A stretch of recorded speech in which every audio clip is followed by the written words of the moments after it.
Hi, everyone. I am the Executive Director of CEE Center for Young Black Professionals, and it is such a pleasure today to be able to sit down and talk with our very own mayor of this city, Mayor Tory. So we are going to get started in just a couple of moments. He has joined, so I'm going to invite him in. And I think it's important to note that a lot of the questions that we received today are from young people who've sent emails and posted on our Instagram. So I'm excited to have this discussion. So we're just waiting for him to come in, and then just welcome everyone. Thank you for all of the hearts. Hello. How are you? I'm good. I have to. I'm always nervous about whether.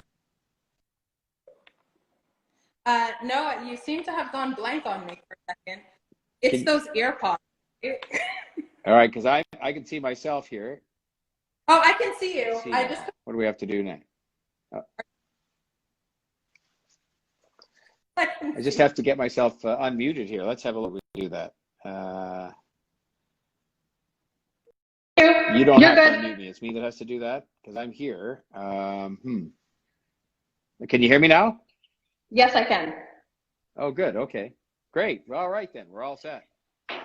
Good morning. Well, thank you again. We do these CEE chats with folks from community and at CEE Center for Young Black Professionals. We think it's important for us to learn from people and get to know folks. So I have a series of questions that were actually sent in from some of our members, some community members that they wanted to ask you. But I always start my conversations with folks with getting to know them a little bit. So my first question to you is really, where did you grow up?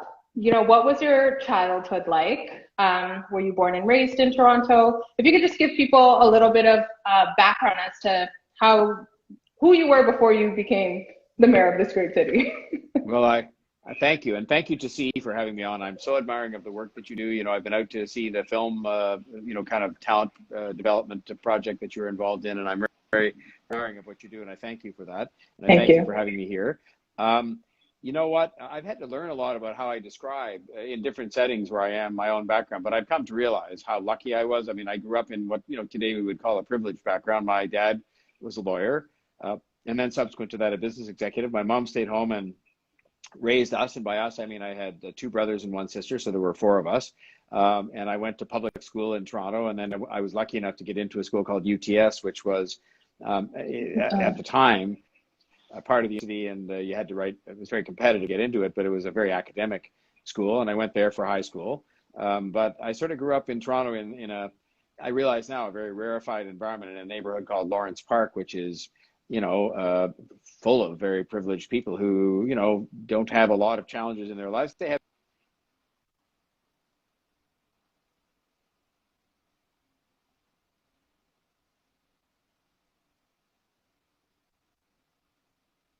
things. Some people say I can't keep a job, but I've been a lawyer for 12 years, and I was an executive at Rogers for 9 years, and I've been the commissioner of the Canadian Football League. I've been a radio broadcaster for 5 years, which was a lot of fun.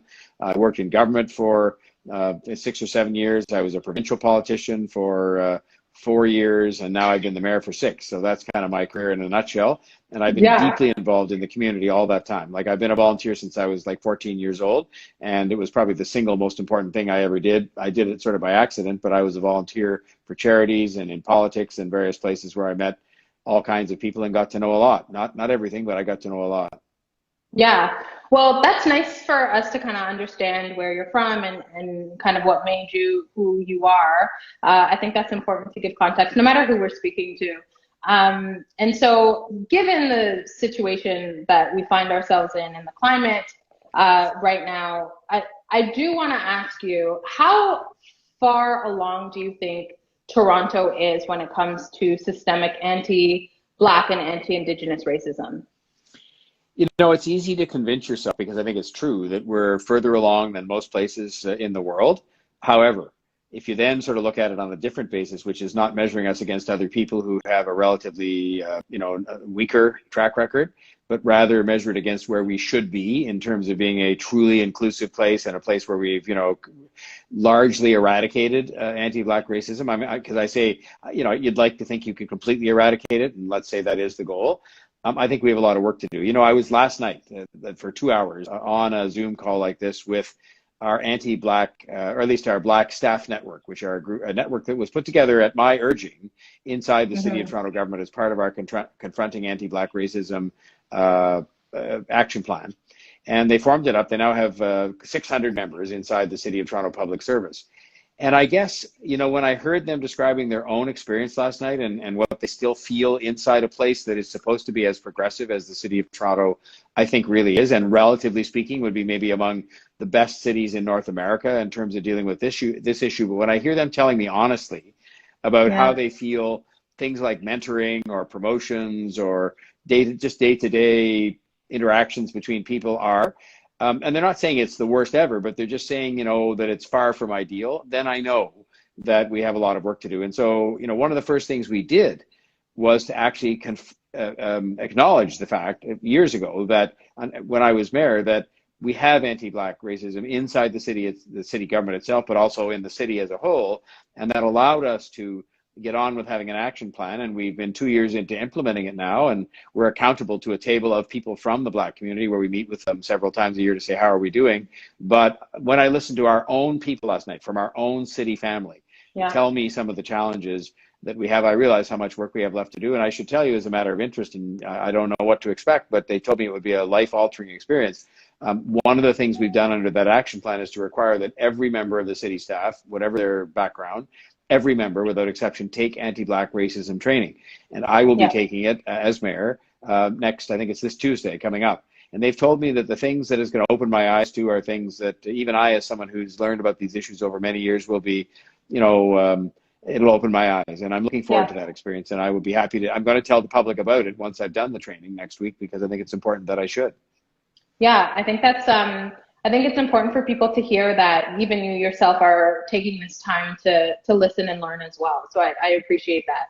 I know that, as you know, CEE trains young people in 5 major labor gaps, and in the Canadian market, and one is entertainment. And recently, there has been, I guess, a list running around social media channels where someone has actually taken a look at the commercial industry and seen how much of a lack of diversity there actually is. And so my question to you is, do you think that the lack of diversity in these spaces in media in general, do you think that it's actually costing Toronto money?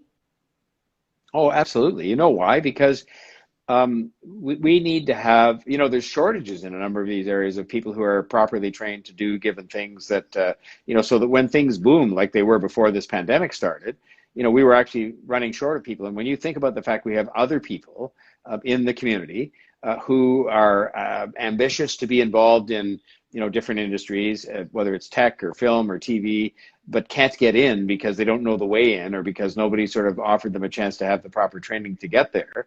It's a tragedy, and it's a tragedy for the people as individuals, and it's a tragedy for the economy, because it is costing us business when we have to tell TV and film production people, for example, from out of the city, we're fresh out of people right now because we're doing so well. That's a problem. It's when your store does well, when anything does well, that's the time when you want to have plenty of stock in of the product, when it's hot. So when we're hot as a place to produce film and TV, the last thing you want to do is run out of places to do it or people to staff it, as it were. And that is a real tragedy. Like, if we were just fresh out of people because we'd used every person in Toronto, but we have people, including people from racialized communities, who are passionately ambitious in some of these industries, and yet they found trouble getting into those industries or found trouble getting the right training. So now we have to match up the people with the opportunity. And I said to the business community this week in another call like this that I did, when it comes to dealing with some of the issues that have been very much in the news the last couple of weeks, in terms of, because, the issues about anti-Black racism and so on are not just about acts of violence perpetrated on people. They're about opportunity and about making sure people have opportunity. And I said to the business community, I said, look, you have to do a better job of reaching out because right now a lot of people in these different communities have trouble finding their way into a system that is easy for me to find my way into, but not so easy if you live in Rexdale or if you live in Malvern and Scarborough, and you're sort of sitting there figuring out, how do I get myself into the TV or film business if I'm passionate about that? And so it's up to the industry to reach out and say, here we are, would you like to have some training? That's why some of the programs CR is involved in are so important, because they offer that entree, into having a chance to show your stuff. So I think, yes, it's costing us money, it's costing us jobs, it's costing us, reputationally. And I think that's one of the reasons why your programs are so important. But we have to have bigger programs and more of them like yours in order to give people that, way into various industries, including tech and including film and including a bunch, many industries. What do you think that government plays a role in policy to, for lack of a better term, push corporations into a place where they are making it accessible? Do you think that there's policy, there's a place for government to create policy to mandate this type of inclusion?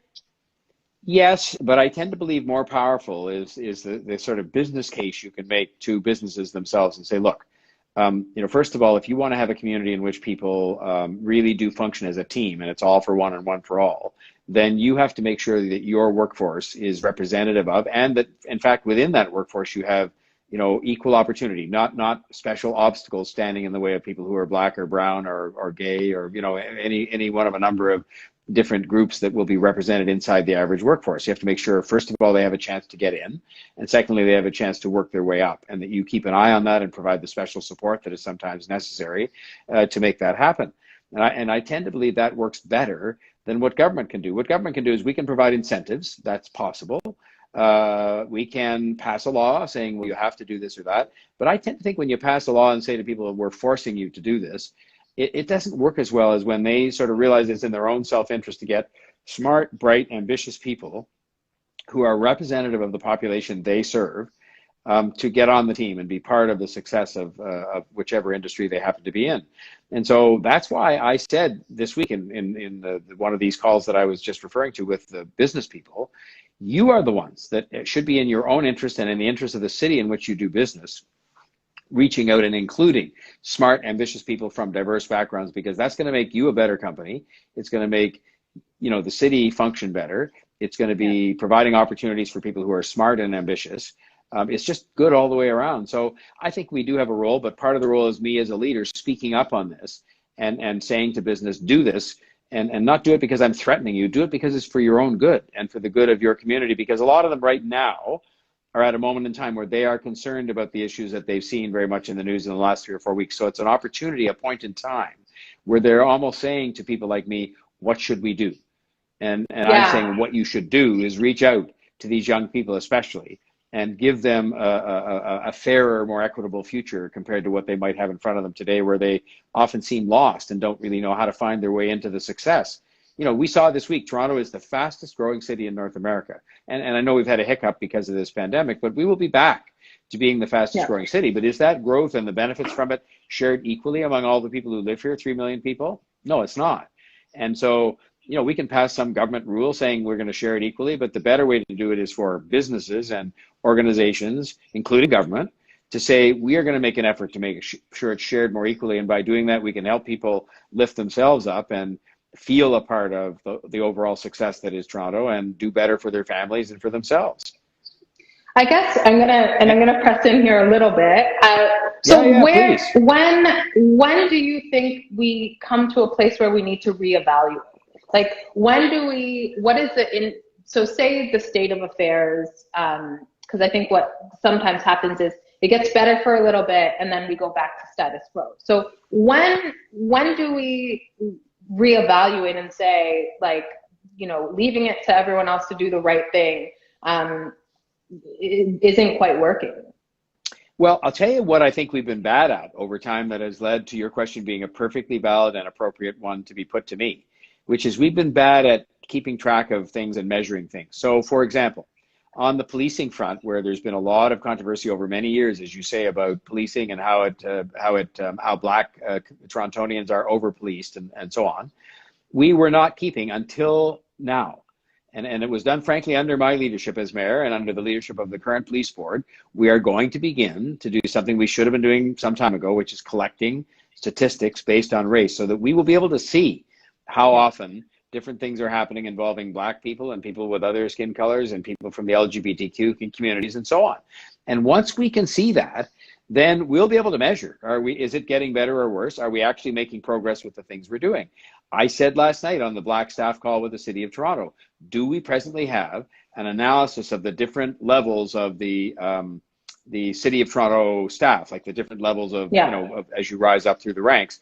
Do we have that by race, among other things? And I was told, well, yes, we did, and that we had actually a missing gap in what they called the middle ranks of the city's public service. And I said, well, okay, nobody's brought me those statistics. We have them. So now what I want to do is put them out there for everybody to see and say, okay, here is the state of the middle ranks of our public service at the moment. And if there aren't adequate numbers of Black Torontonians in the middle ranks, then you can predict pretty certainly that 10 years from now, there won't be very many people in the senior ranks who are Black, because you've got to rise up. You've got to earn your experience. And you have to be picked from the middle to go to the top. So by taking a step we discussed last night, which is to say we're now going to put out exactly what the state of affairs is in the middle ranks of the public service, and that we're going to see what it is and maybe set a goal and say, well, we'd like that to be 10 points better by a certain number of years from now. I think that will help in answering your question, which is at what point in time do we say, well, look, we're just not making any progress here. An area where I think we are making progress, because we've chosen to measure it over time, is on appointments to boards and agencies. And we started off, for example, with a mandate of the City Council to say that 50% of the appointments to our corporate boards and agencies should be women by 2020, this year. We're right now sitting, as we speak, in June at about 47, I think, or 46. So we're almost there, but we've been watching it all the way along. You know why? Because we had a goal. We knew what it was. We knew what year 2020 was. And I think we're going to have to start to do some of these same things. So first you put the numbers out. Where do we start? Then you say, where are we trying to go? What's the proper goal? And then you can see as you go, everybody can see it. It's all public and it's all published. And I think if that doesn't work, then I think it is the time when, you can look at me and any of the members watching today and say, okay, well, you tried that. But I think when you do that, it normally does work, because people are looking at it and you're accountable for it. It's there for all to see. You can see if the numbers are moving up or not. And, I'm confident if you have those numbers out in front of the public, they will move up, because we all know that we're accountable to address these issues that have been brought home so forcefully by the events of the last few weeks again. Yeah, that's great. We actually had Anania Grant come on the other day to talk about the Confronting Anti-Black Racism Department and the work that they have been doing. And one of the things that she said during the conversation with Yao Tugabo, who's our program manager, was that it actually took 41 years for the CABR department to really take place, because communities just kept coming back and saying, we need this, we need this, we need this. So how do you think that the Black Lives Matter movement that took place in Toronto gave a push to the Confronting Anti-Black Racism Department to actually come to light? Yes, I'll be honest about that. And look, I'm going to give you a very honest answer, because it's my way. I don't operate as well, and this is perhaps a failing on my part, or perhaps it's just who I am. I don't operate as well in an environment of confrontation. I tend to think that most problems are better solved by people sitting down together and chatting. And I adopted a posture, for right or for wrong, and there's no point in analyzing these things, because history is what it is. That I said I would meet with them a couple of years ago, 3 years ago, when they were just starting up to be a force to be reckoned with in the city. But I said I would meet with them in private, not because I was afraid of what they might say in public. It wasn't that at all. It's just that you tend to get a better meeting, I think, when I say private, a meeting where we have a number of city officials, including myself as mayor and senior city officials, and them talking about these things. And they refused to meet in that setting, in a private setting.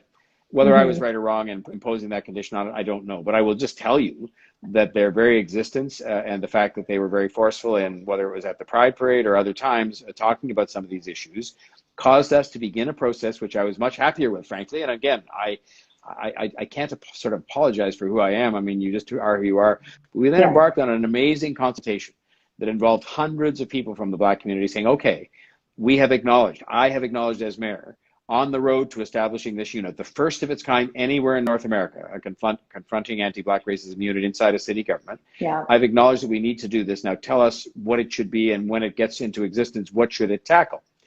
And we went out and had these amazing public meetings, and I went to quite a few of them and listened to people talk about their trials at work as a Black person, or listen to them talk about the experience of being followed around in a store when white people aren't. I've never been followed around in a store in my life. I don't know the feeling, because it's never happened to me.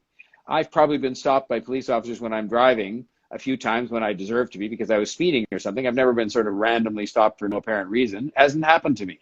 So, you know, I heard about that. I heard people very passionately talk about the fear they had for their kids in terms of just living their lives and trying to get ahead and trying to go to school and trying not to be, you know, mistreated by anybody and discriminated against. And so we emerged out of all that with the recommendation to establish the Confronting Anti-Black Racism Unit, and very, very frank discussions with hundreds of people in the Black communities in Toronto. But I will say yes, when you ask me a straightforward question, I'm giving you a straightforward answer. The Black Lives Matter message and the forcefulness with which they put it forward, well, it made me uncomfortable just because I prefer to deal in a way that I told you. It definitely sort of had an impact. And so in that sense, they deserve credit for that, as much as I would still say I have a way that I prefer to solve problems that's a bit different. But everybody's got to do their own thing, and I think it all contributes, just as the protest did. I was so grateful for the fact that so many thousands of people protested in Toronto, but did it in the way that they did. You know, because we were worried about whether it would degenerate into something that would be, you know, what we saw south of the border, and it didn't. I mean, people here were just as emotionally fatigued and hurt and angry and passionate about the things that happened that caused these protests to occur, but they stayed peaceful, and I think that made the protest have more impact. And it certainly, again, is leading to some of the discussion we're sitting here having today, because we got the message, and it will continue to be conveyed to us. And people will have that expectation you asked about earlier, that there's going to be things we're going to do about it. And I think they will see we will. Yeah, I think my next question is really just around, I think it's very important that people understand that politicians also have hearts and minds and can empathize with folks. And so my next question is, what were your personal reasons for supporting the Confronting Anti-Black Racism Department, other than the pressure, right? No, the pressure had something to do with it, but less. I think people who've known me for, and I'm not exaggerating when I say 25 years, 25 years ago, I was having meetings in my home of the leadership of the Black community. 25 years ago, I wasn't even in politics as an elected person. I wasn't even a candidate 25 years ago for the first time, because I felt such hurt that was going on back then about some of these same issues, about, you know, policing and equal opportunity and so on. And I had meetings in my home. People would tell you who are here. And I sort of said, okay, what can we do? And by we, I didn't so much mean we as me as a white privileged guy. I meant we, the rest of the people, including members of the Black community leadership, to try and advance some of these issues. So I've cared about it because I formed back then these amazing friendships with people in the community. And I could see that while they were people, in many cases, the ones I knew were people who were doing well, you know, doing this job or that job, and were respected figures in the community, that there were many others who were not. And there were these episodes that kept happening involving people, you know, who were in crisis, ending up dead, or people who, you know, had just bad things happen to them in general terms. And so for me, it was about the fact, and I was telling the story last night to the Black Staff Network about going to, so this shows you how far back this goes. The first time I did run for public office ever was in 2003, and I ran for mayor. And I remember going to a meeting, a kind of a Black community forum that was held up in the northwest corner of the city. And we all sat there, the people who ran for mayor. I lost that election to David Miller.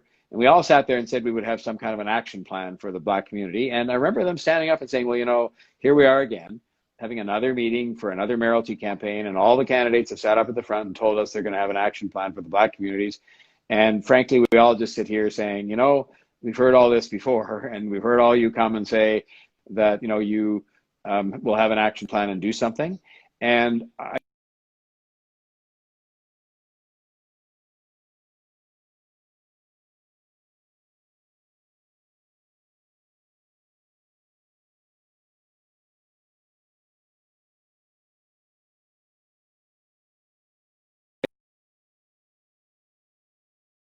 is measured enough, you don't lose people along the way in terms of what it is you're trying to do. And so we ended up with the first in North America anti-Black racism unit, the government, and I'm proud of that. And is it enough? Of course not. But is it a start along with the other things we're doing as part of the anti-Black racism action plan? Yes, it is. And the very fact we had all those public consultations to say, what should we do to help move things forward? And now we're at a stage where we've got to do even more, even faster. And I think if we measure it the way we discussed earlier on, we'll make progress. But it was less the pressure and more my own personal history, where I'd sat in rooms and heard people pour out their anguish about racism, even in this place where we do better, as I said earlier on. And I knew how long it had been going on, even in my own lifetime, just because I'd sat in meetings like that back in 2003 and the ones in my home before I ran for office ever, and heard about it from people who had experienced it. So that's the answer to your question. Well, I think that, so I think another question that I have for you is, do you think that it's going to last longer than the 5 years that has been committed? Yes. I mean, only because, you know what, we were talking the other day about changing the culture of the police department, for example. I have run big companies where changing the culture of a big company. So it's not always about things that have to do with race or police. It's about big organizations. And of course, what's bigger than society as a whole, or even just take the city of Toronto? It's 3 million people. And when it comes to wiping out systemic anti-Black racism, there's two things you have to change. You have to change the prevailing attitude of the majority of people. And I think the majority of people have their head in the right place, but they need to decide it's something we need to be proactive about as people. It's not going to just change itself because we all sort of sit around and wish that it would be so. I think my children and my grandchildren, because I have grandchildren too, I think they're growing up much more colorblind than people in generations going back, mine and the one before me and the one before that. They're growing up colorblind, so they start from a good place. But you still then have to sort of raise awareness of the need for proactivity to deal with the systemic part of it. The systemic part, and I'm only saying this because I want you to know that I understand this to a point. I mean, you'll tell me I don't understand it completely, and I have to learn every day. That's why I'm taking the training this coming week. The systemic part is stuff that's baked in to the system, and people don't even necessarily know it's there. It was what I was learning about last night in the context of what's going on in our own city government that is, I think, largely unconscious, but it's there. And that's why they call it systemic, because it's just baked into the system. You all know that. And so that's the part that takes longer. So if you said to me, well, will that be fixed? You know, to use that word, will it be resolved in 5 years? I'd say, no, it won't. Will it hopefully be well along to being resolved so that it's much less of an issue and people can see that and they can measure it as we were discussing before? I hope so, but I'm not sure, you know, I don't know how long it's going to take. I mean, maybe it'll take for a long, long time beyond my lifetime to completely eradicate this, because there's a human condition part of this that you have to sort of deal with. It's the most difficult part to deal with, but I sure hope it's well along in 5 years, but it's a project that's going to take a long time, just as it goes back, you know, somebody said last night on the call that I was talking about decades, and I was going to correct them. I didn't do it, but I was going to correct them and say, no, it's not decades, it's centuries. It's centuries of discrimination and, you know, unacceptable behavior that we're trying to deal with, not a few weeks or a few months or a few years. Yeah. I actually just wanted to hone in on something that you said around, do you think it's important for people to recognize color, though? I know that you said, you know, that children, of course, are colorblind, but I mean, they might not see color in that way, but how important do you think it is for people to actually be able to see somebody for the color of their skin and acknowledge their experiences? I tell you why. I think the answer is yes, it's important for the reason you said in your last words, because if you don't see it at all, then you are not going to focus on the fact that it may be the case, not always, but it may be the case that people, we were talking about this again last night. I mean, these calls are so important to me, including even the questions you're asking me today, because they make about things that, you know, I wouldn't be thinking about necessarily if you hadn't asked me these questions. But, you know, last night they were talking to me about the fact that if I don't acknowledge that someone is Black inside the city staff, then I won't be acknowledging that maybe, not necessarily, maybe that person needs a little bit of different kind of support to advance their career through the city government. Or maybe that person, I have to sort of remember, maybe that person is experiencing conscious or unconscious discrimination inside the city government, as much as we've said that's not to be tolerated, it's not part of our policy, and so on. So if I am so colorblind that I don't see that at all, if I'm so colorblind, then why am I measuring statistics? You know, I'm measuring statistics so that I can see that someone who is Black, are they from the numbers being treated fairly? Are they being disproportionately dealt with by the police? Are they being given fair access to promotion? Are they being, you know, and so on. Yeah. And so I think the answer is yes, you have to acknowledge that you see it in a certain way, but you don't see it in a way that gives you the freedom you feel to not to care, or even worse, to sort of turn your eyes away when you see discrimination taking place. So yes, I think you do have to look at it in that, I'll call it a positive way. A positive meaning, what can I do to acknowledge that that person may have come. And look, I've even learned that even if that person comes from a background where some of the bad experiences in their life happened not in their lifetime, but in generations previous to them in their own family, for example, that is going to have an impact on them. You know, that's going to have an impact on them. And so I have to, you know, or like to listen to people last night talk about how they felt in the last 2 or 3 weeks when the Floyd tragedy and things like that were happening, how they felt about that. And I felt very badly about it as a person sitting here as a mayor and as a human being and as a sort of a white man living in Toronto, but listening to people and how they felt about it as Black Torontonians, you know, it was important for me to hear that, because that's where you have to be conscious of the fact that a person of color, for example, is going to have a different reaction entirely, of course, to a lot of these kinds of things than someone who isn't. So I think the answer to your question is yes, you certainly have to continue to acknowledge it, but do it in a way that's constructive and positive as opposed to any other way. Yeah. And I think it's important also, you know, I think the thing that all Black people have in common is the systemic racism. You know, if my parents are millionaires and I'm walking down the street, no one's going to say, oh, look at Agapi, whose parents have a lot of money. You know, I'm going to be exposed to the same types of prejudice that everyone else will. So I think it's just, yeah, like you said, it's important to just ensure that we're acknowledging the experience that person might be walking with, and maybe not assume, you know, that they came from a hard neighborhood, because they very well couldn't have. So I have a question around, which I'm sure you're expecting, around policing. So I did put a call out to folks, and I think that I got a lot of questions around policing. And I also just want to the audience and those who are listening, there's a deck of cards at the bottom of your screen with a question mark. I would like to give everyone who hasn't had an opportunity to submit some questions there.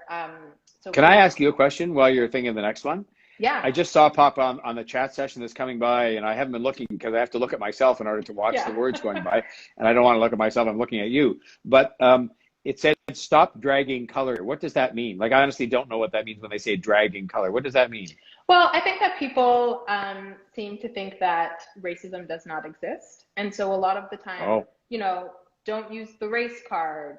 Stop talking about how you know, have it that's so hard because of your color.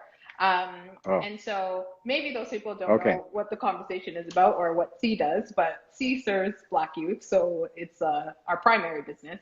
So yeah, I think that's probably what they meant by that. You learn about these things. Last night, they told me about the word that they said, in the course of the anti-Black racism training, which I will take next week, that they taught people about the word othering. And I said, well, I don't know what that means. And so I said I was going to look it up on my phone right after I got off this session last night, which I did. And I still, even from seeing the meaning that was on there, I haven't read anything about it, and then it'll talk about it in the training next week. And this is how you have to learn. And I now know sort of generally what the term means in terms of treating people in a way that sort of almost automatically alienates them because they're kind of other people. But I didn't know those terms, and I didn't know when it said stop dragging color. I saw it go by, but I didn't know what it meant. And you're like, what do they mean by that? Is there something in my background? No. I think you got to learn about these things. I mean, you learn every day. Believe me, I'm older than probably most of the people watching by definition, and you learn every day. Now, you wanted to ask me a question about policing. So for policing, so would you say, I mean, I think you said loud and clear that you don't believe in arbitrary cuts to policing. So what does but you're open to police reform. So what does police reform look like for you? Well, I think we've got to confront issues such as, for example, I mean, one of the things we've seen and it's not confined to people from the Black communities, but we've seen episodes where things end really badly, really tragically for people with mental health issues, and sometimes disproportionately, I would say, they have been people from racialized communities. And so I think we've got to have an honest conversation about how we deal with people in crisis. The police in Toronto deal with 32,000 of those kinds of calls every year of people in crisis. And we have to talk about that. See, when you say I don't believe in arbitrary cuts, I don't believe the right way to go about changing the process of policing and how you do it and what police do and what they don't do and how they do it is by just saying, well, let's cut the budget by 10%. I just think that's, that then presents you with a bunch of other choices, some of which I think people who happen to be Black would say, well, no, I don't really want that. Because what do you cut? I mean, do you cut the community policing, which I believe was a huge step forward that takes up a chunk of this year's budget increase, is to put community police officers into communities, walking around and I've been told by people in the Black communities in those sessions where I sit and listen, don't have cops just with sirens blaring when bad things happen. Have them in the community, getting to know us and getting to know them and redeveloping a relationship of trust, and not always there when there's bad news going on. Have the kids get to know who these police officers are by name and all that. And so and this is something that I believe in very strongly, and it's a reform we're in the middle of implementing across the city, and that's what some of the budget has been used for. Body-worn cameras. I mean, we're just on the cusp right now of implementing that. Well, if we're going to cut the budget back 10%, I'm not saying you have to cut that, but I'm saying if people wanted to know, well, why are the police getting an increase this year of 3-point-something%, it's because we have all those things that we're trying to do to make policing better. But there's a lot more reform needed. I acknowledge that. And so now we're going to embark on a process of I believe, doing that. I hope, and certainly that you'll see me putting some proposals forward to go about doing that. And it could well have budgetary implications in a way that is, I just think, more thoughtful and more considered to end up, I think, in a place that doesn't have to be much different, but where you may have the police budget go down or in some way or other have funds reallocated to even mental health, where you can say, fine, we're going to have that function performed now by mental health professionals, and the police will play much less of a role. But I just want to do it in that sort of way. It's back to the discussion we had earlier on about how you bring about reform. And I think if you want to avoid, for example, I don't want to turn this into a huge confrontation between different parts of the community who say, well, no, we shouldn't make that change. And there are people out there who believe we shouldn't cut back the police budget. You've got the police union, which, are just one more group out there but they obviously, you don't want to turn this into a huge confrontation with them, which then becomes a polarized thing, which isn't about reform then as much as is about, things that we shouldn't be polarized about. We should be agreeing together to go forward together to make these changes. And so that's the way I just believe is the thoughtful, proper way to make better decisions, as opposed to just having a motion that just says, why was the number 10% as opposed to some other number? I will say to you, by the way, and to your members that are listening to us, on my watch, we have actually reduced the size of the police service. We have had the increases at an average of 1.6% per year, which is below the rate of inflation. We have had 2 years, the first time ever in the history of the city, where for 2 years out of the 6 I've been mayor, the number of increase in the police budget was 0. So it's not as if we've been kind of, throwing the money around. And by the way, the percentage represented by the police budget in the city's overall budget is the lowest now that it's been in the last 3 mayors. So I think we've been sort of moving this thing in the right direction, but I understand it's not. That's the other thing about a 10% budget cut. It's not all about the money. It's about how you do policing and how you can reform that further, and about what things the police maybe shouldn't be involved in. And those are discussions of reform as opposed to money. And the money then follows from that in terms of what happens with the money. That's why I've sort of said, well, I don't just sign right on and say, sure, 10%, why not? Let's get to work on just cutting 10%. It's not. I don't think it's about reform, which isn't all about the money. It's partly about the money, but it's not about that alone. Right. So you mentioned something that I kind of want to hone in on a little bit. So Black communities, or just by virtue of how our systems work, race and class go hand in hand, and so low-income neighborhoods are community policed a lot more than other neighborhoods, and so that has put a large rise of arrests in our communities, and that's why we're so disproportionately represented in the justice system. So So what do you say to people who say the reason why the stats, have such high number of Black people in the system is because we're over policed? What do you I'd say say to to you them? that the community policing initiative is to be across the city in every single neighborhood without exception. And I think one of the things we have to examine is the notion of over policing. When I say the notion, is is over policing, because but I think that the way we've done things in the past will make people feel over policed, because what you have is the police cars arriving with the lights flashing and the sirens going, one after another for things that may not be things where the police should be arriving in that manner. I sat with some kids, just so I try to spend a lot of time doing things like this discussion and other kinds of things that help me to learn about these issues. And I had a young man tell me, I think he was about 16, he was working in a wonderful Toronto community housing summer program last year. And he said to me, I feel more afraid when the police show up than when they don't show up. And of course, when they show up, it's because they come with the lights flashing and in a certain way. I think if we can get to the community policing, I think that a lot of the reasons the police get called won't happen. Because you will have this relationship that exists of greater trust between the police officer, who they're used to seeing every single day, and they're not seeing him or her any more often than in any other neighborhood. It's just police that are kind of around, and they're just walking the beat, as we used to call it. And the walking the beat is just something you'd expect to see them, because they're just there as part of the community. And so, but I think that the over policing issue is something we have to discuss in the context of how we can have people not, in fact, be over policed and not feel over policed, because it's both. Yeah, I think. And so communities that's part of what we have to discuss, and that's the discussion I want to have. To me, the solution to that isn't to just cut the police budget by 10% and assume that that means therefore certain neighborhoods won't be over policed. You could still allocate the remaining 90% resources to neighborhoods disproportionately and just have less policing in the ones where they're not present as much. So that's why you've got to discuss the core issue, which, yes, has to do with budget in part, but is not confined to the budget. Yeah. Okay. Well, I think people will feel relieved to hear that you're open to looking at ways that completely. I think people do feel over policed, and I don't, as much as in a great world we want to think that young people see the police as members of their community because they're always there. They don't. I think they see them as a scary thing and a threat and something to be afraid of, given Now, had you been told? I'm sorry to interrupt you. Had you been told that I have to go at 11:45? Oh no. Okay. Let me. Oh, I'm sorry. I'm sorry. I have to make a very important phone call, and I scheduled it because it said on my sheet that I was going to be finished at 11:45, and I asked Kemma to pass that on to you just so you'd know. Oh, okay, no problem. And look, what I'd love to do is to get, because I'm sure you'll stay on after I go, to get some feedback from what I've said. I've been I haven't really been able to watch the words going by. I see now somebody just said, we do feel over policed. And so, I see that there's that sentiment that'll be responsive to the comments I've made.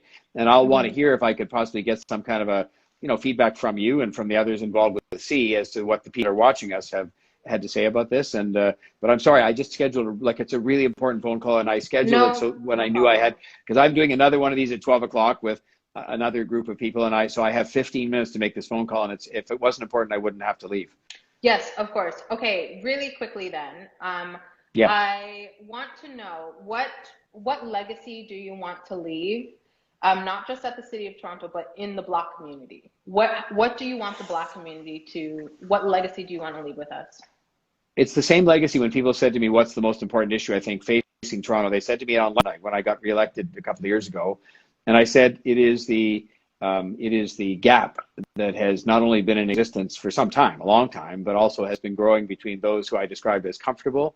And it can be comfortable in the context of their economic situation, the job they have, whatever, their prospects for the future, or it can be comfortable within the context of how comfortable you feel living in Toronto. Do you feel you are discriminated against? Is there racism or any other kind of discrimination, whether it's anti-Semitism or anti-Islamophobia or whatever?